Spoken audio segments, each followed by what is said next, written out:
mangabe kukhona umuntu oke angilalele ebese uthola ukuthi lo muntu uzibona esemncane yena isikhathi samvuma phuma kulo mqondo loyo. Nobody grows young. Phuma lapho. Kunalokho, you should use that as your ally. You should use that as your ally in trying to accumulate and be as focused as you can be while you are still young, because you don't want to be someone who will say ngapho ukucabanga. Khona nje umkhulu ehamba ngemoto eyayibhala ukuthi ngapho ukucabanga ekugile engangimxoxelwa ke enye insizwa engangisebenza nayo eHlanzeni.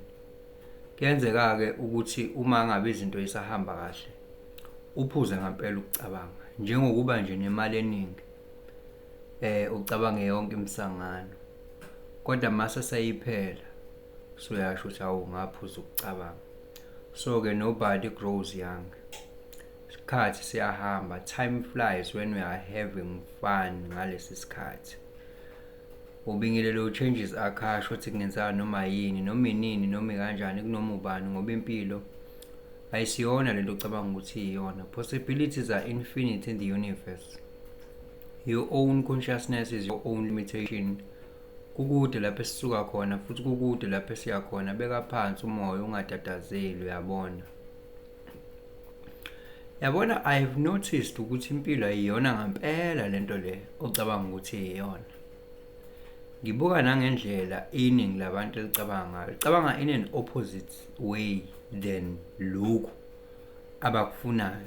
Ukuba nesikhathi esiningi esivuna wena, lokho kusuke kudinga ukuthi ukusebenzise ngokwe-advantage yakho evuna wena, ezosebenzela wena futhi, yabo. But it just happened ukuthi khona lento ekuthiwa i-Parkinson's law ethi uma ngunika umsebenzi manje bese ngithi ngiwudinga after 3 weeks, lowo msebenzi energy ozoyifaka ukwenza incane kakhulu. As a result uzonela khaxa kulo 3 weeks lo, ngoba i-energy oyifaka kulo msebenzi ilingana nokuthi wena uyazi lo msebenzi ufuneka in 3 weeks time, vele you still have time. But mangizokunika umsebenzi bese ngithi lo msebenzi ngufuna kusasa, awulali, i-energy oyifakayo is-serious kakhulu, uyabo. So i-Parkinson's law ke iyasebenza ke impela endaweni eziningi, and isebenza against thina ngoba ubona ngisho umuntu yabona ngisho la kwesimeni se-health nje ukubona umuntu uthi ya nangu sekusileke manje, sekusile la, useyaqala manje, useyajoga, useyaqala uyajima, uyambona manje ukuthi mhlawumbe uthola ukuthi usewumkhulu, mhlawumbe yabona usela impela useyaxeguzela impela, uxeguzela uyakhona, uyajima, yabona. Ngapho ukucabanga abantu bafuna ukulapha, bafuna ukuprevent, bafuna ukulapha. Kumnandi kakhulu mase belapha. Enye ke into futhi leyo ngapho ukucabanga ukuthi wena uvunywa isikhathi bese ukusebenzisa lokho against wena ukuthi hayi isikhathi sokutshaba udla ama-grapes ube se-Africa. Nanokuthi uma ingane isencane, angayisho lo video le, angayikhuluma lonto. Thothi ingane isencane athi yobe ifikeni ne-high school, thothi lo ngane le mhlawumbe isayifundela nje primary noma ise-crash, yothi ise-university mfana, hayi into yanini leyo, yabo. Akuhlwile nje ngintambama kuyena, uyayizwa lonto. Esikhundleni sokuthi athi wow akuse manje, angenze into manje, uyothi iqamba lengane iya ku-high school, ku-university, yobe iy'thelo zaleyo nto leyo ngiyenzelayo. Engavula ngisho i-account kwey'ndaweni ey'thile, mhlawumbe ko-Easy Equity ayivule ama-account ayi-investele, lenze zonke izinto lezi. akusi kodwa. Nobody grows young. Uyakhula, nobody grows young. Ayizwa leyo nto. Nasemalini into efanayo nje. Ndawo zonke into efanayo nje. Okunokuthi isikhathi sibe umngani wakho. Isikhathi siba isitha sakho. Let me tell you something about isikhathi.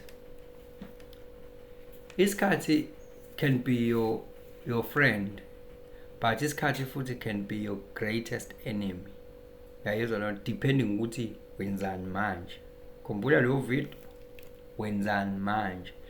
Isikhathi can be your greatest ally, or isikhathi can be your worst enemy ever. To the point ukuthi uyabona ukuthi now I am late. Yes, I am late. So sokuwena obona ukuthi ulate ngoba udlale ngaso isikhathi uthi wena ngisemncane kabi. Ngithi uyabona ngisemusha ngise-right kabi. Yabo. Akekho kusuke kupressurize by that time. Usuke uzipressurize wena.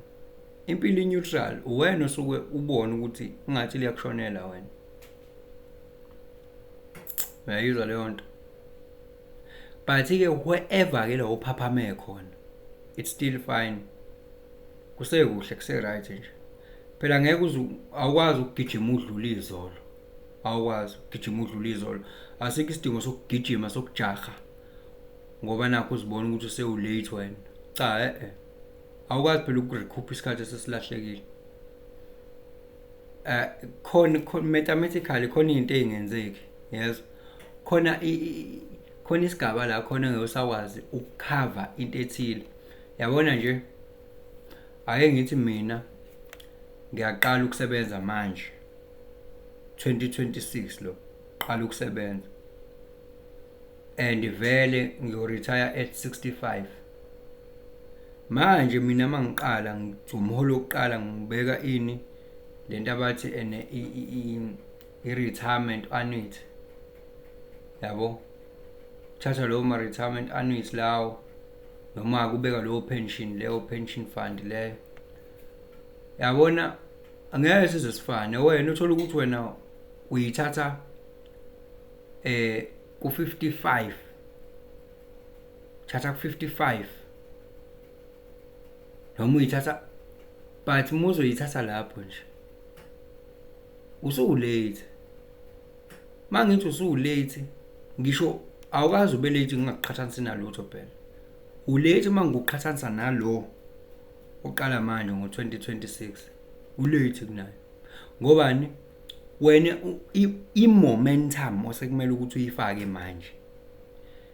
Now because wena usuyushaya intambo, i-momentum okumele ukuthi uyifake isho ukuthi wena ngempela akho cent laphuma lenze enye into la, you are buying time.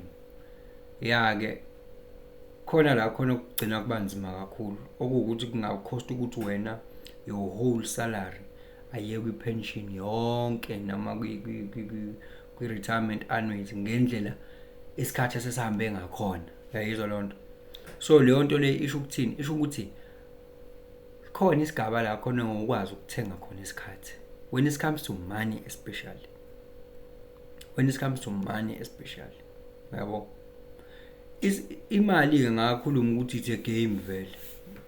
Igame inemithetho, igame inesikhathi edlalwa ngaso ukuthi idlalwa nini iphela nini igame. Hayibo lonto inesikhathi. Yabo. So but ke angeke kuhle ukwenza into la uphaphame khona ukuthi wenze ukusile. Kuhle ukuthi uphaphame wenze ukusile ngaleso sikhathi uphaphame ngaso. Yabo. It's fine. Ngoba vele anyway ungenzi it's even worse. Yabo. But futhi we cannot run away from the fact ukuthi if you knew what you know now, you wouldn't be here and things wouldn't be this way. But it's still fine though. Yabo. It's still fine. You have no control. Inkinga iqala mangabe ukuthi udenial, unaive, udenial, ignorant futhi. Uyazizwa izinto kodwa nje you just say abasanganela laba hawu sisaphila thina ngendlela yethu, sebeyasishumayeza angathi bafuna ukusiphatha, yabo, or denial lapho, ignorant. Hawu kufanele wena uyisole ekugcineni, kufanele ngoba wawutshelwe. Uyafana phela nomuntu ukuthi wawukhuza ungezwa nje wena. So manje awufani nomuntu wena okuwukuthi ubengazi ukuthi sidumaphi vele sonke lesi sikhathi, uvele kwaphaphama nje sethi hawu kanti impilo kanje, yabo, akufani. Kwakhona into emthintayo uthi hayibo, ngazi ukuthi ngingaqala manje ngibe umuntu oserious, yabo. Kunokuthi utshele uthi hayi wena hayi kusekahle kakhulu, mina iminyaka vele iyangivuma isengakimi, hayi phuma kulowo mqondo loyo, phuma. La uphaphame khona qala yenza into ezisile mfethu, wezwa, qala yenza into ezisile, ba serious. Kodwa ngizoyifaka i-disclaimer lapho, angeke wazi waphumelela uma ngabe ungalandela i-strategy ne-authority yakho, i-chat lakho, yezwa.